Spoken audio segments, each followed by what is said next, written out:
Wizurdz is a collection of boys. What? That's me? Limp Wizurdz is a collection of young boys that like to play music. And they like to play aggressive music.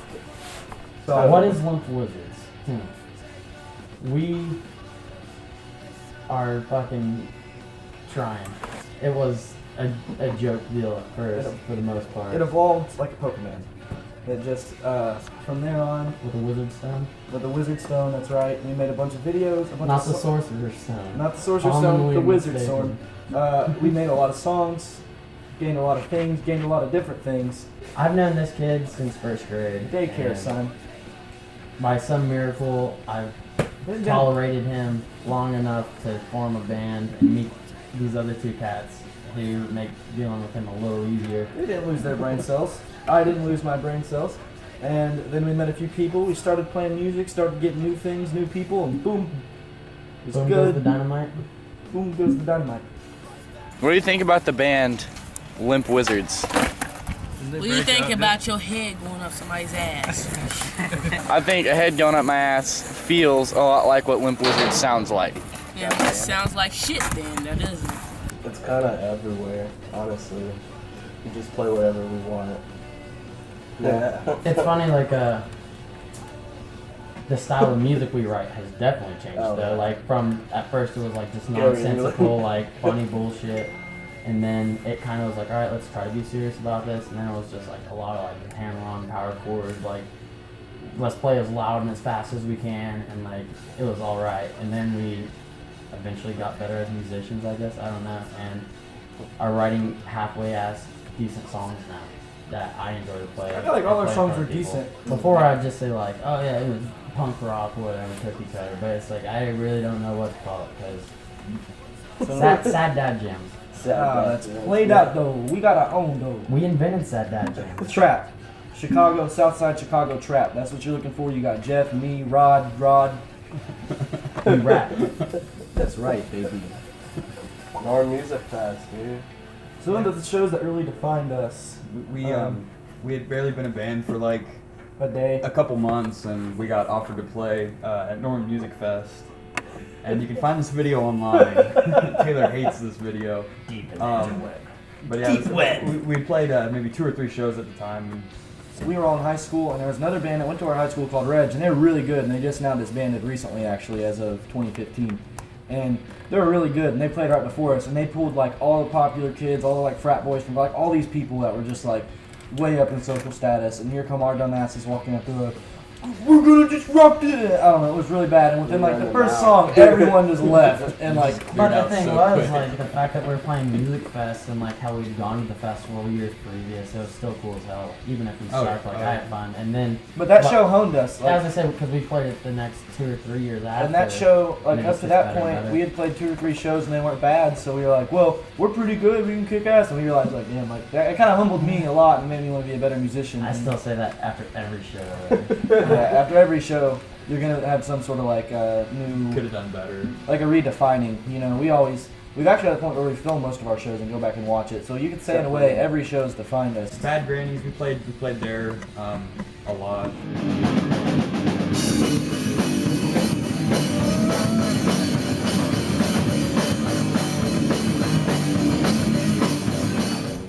Christmas show. Christmas show last year. 2000. Last year's Christmas show. Was rap. Yeah. The boys. Vinny and the boys. And bands that really influenced us through our defining shows, bands like Sunny Side Up, weren't for them, we probably wouldn't be playing local music. Cosmo Stanza probably wouldn't be playing local music. Who else? Deer People as well. Yeah. We used to go see them play like every other weekend. Yeah. At least twice a day we'd go see Deer Anytime People. they were in town, we were like, oh, we gotta go check out Deer People. I was gonna also mention just going out of town has been good for us. We're going up to Stillwater, going up to Tulsa, going out to Texas. Seeing the world, seeing Tulsa, Oklahoma. You're going halfway across halfway of the world. So it's like you're getting a whole different cultural experience that really defines you. Happy to be here in Norman. I flew all the way from Oklahoma. My name's Oscar Ortega. I'm in a band called Waves. Whenever we flew our buddy Jose in from California for Music Fest. That was a crazy 2013. Yeah, that was a lot of fun. I think one of the most defining moments in this band We had a friend named Jose Ortega. Yeah, that was my friend. And he liked Limp Wizurdz. We liked Jose, and he wanted to come see us, and we wanted to hang out with him. So Frankie raised all the money by having a garage sale, selling all his clothes. That's not true. That part's not that true, but we flew him out here, and he came on stage with us, actually, and everybody just yelled so loud. We broke the stage that year. Yeah, everyone rushed. Real talk, we did break the stage. There was a stage rush. This video's on YouTube too, and you should watch that. Anyway, so we flew him out, and he came to Music Fest, and we brought him on stage to sing Asian Girls, which is about him. So that was a really cool experience, just for the fact that, like, we're all broke as hell, so I don't see how we got money to fly him. Frank just happened to have some really nice clothes, wanted to do a nice thing for somebody, and he flew across the nation.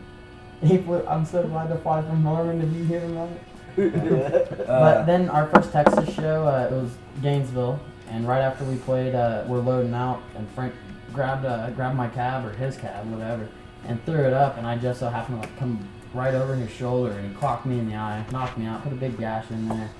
Like, spent the rest of the time in the car, and then we went to DW's I didn't get to adult go. video store right there on the border Did with not. my eye bleeding, and he wasn't there, so he missed. I've this never been there. I've experience. been to Texas 20 million times.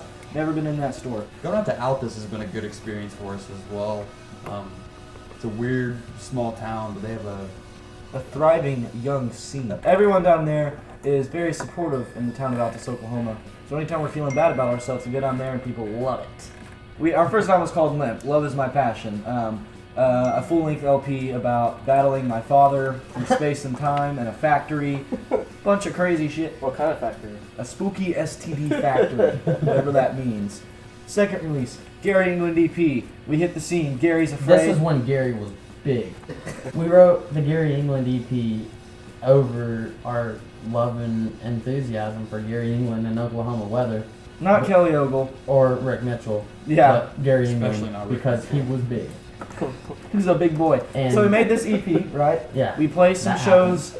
Shows happen. It blows up. It blows up, bro. It's huge. I I have at least 30 people at every show. We LostDogs.com. start gaining people at our shows. It's just crazy. We can't handle it at this point. We say we need to write something serious because we can't even take ourselves seriously. So we record Jeff Goes to College. And that's a 4-track EP, which actually turned out to be a precursor for the next full length. All 4 songs we re-recorded on our first real full length, 1603, the band's major commercial debut. We recorded that record, total of 13 tracks. Jeff wrote most of them. I wrote a few. Much more serious in tone, yes. Still some silly, yes. And upcoming projects, I don't know what we're gonna name them, but it's gonna be a lot of music. Only child, haven't bothered, so it's been a while. And you'll distort it all. Make me feel like it's my fault. Yeah, I'm a fucking dropout. Is that the reason we don't talk? I'd rather walk alone than crawl. I don't really need your shit at all. Couple $100 away. So we've had 4 releases. One real, like, what I would consider like a full-length real, album. the real release. And then, like, that is what I feel like all the early stuff led up to kind of 1603. It kind of came to a head with 1603. So it was like 2012, Limp and Gary England. 2013, Jeff Goes to College. 2014, 1603. 2015, we haven't really done anything because they've just been busy playing Hot Wheels. We're trying to release a new single here pretty soon called Cough. It's very, very sad, so get a handkerchief. And then we have like 5 or 6 other bangers after that, exclusively endorsed by datpiff.com. Anything else to say about the new songs, Jeff? How would that make your dad feel? My dad would actually probably like them a little better. Not that they're just like dad jams, but they're a little Not quite as heavy. Yeah, they're better. Yeah, it's easier to listen It's to. a little more complex. It's like What we're saying is we're trying to sell out.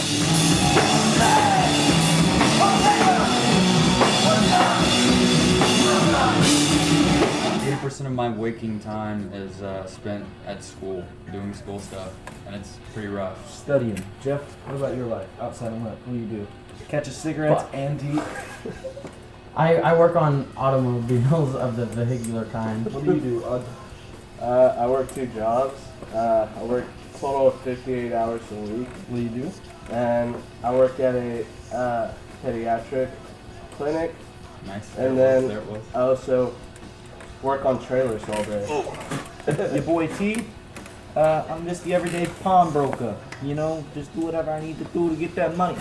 I'm a pawnbroker. Thanks, you know, you sell guns, you pawn stuff. So that's all that's outside of Limp.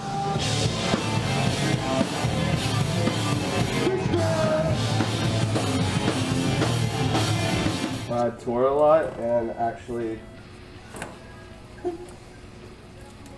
and just get out there and keep writing music and releasing a lot more and just staying active because I feel like we had like a dead period there for a minute and I didn't know if we were gonna make it.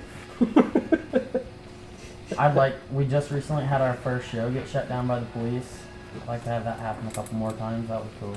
yeah. The police around here are very nice.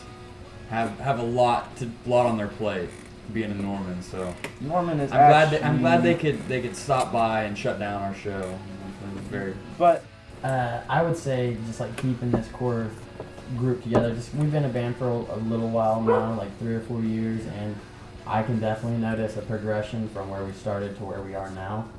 And I mean, if we keep up with that and like we can all get along and like tour but no, I mean just whatever cool stuff could happen. And if not, I still have a great time playing local shows and like just hanging out with everyone and meeting new people and Parties down. pretty much what Jeff said. Like, if we can continue to just make the music we want to make, and that's really cool, and if people like it, that's better.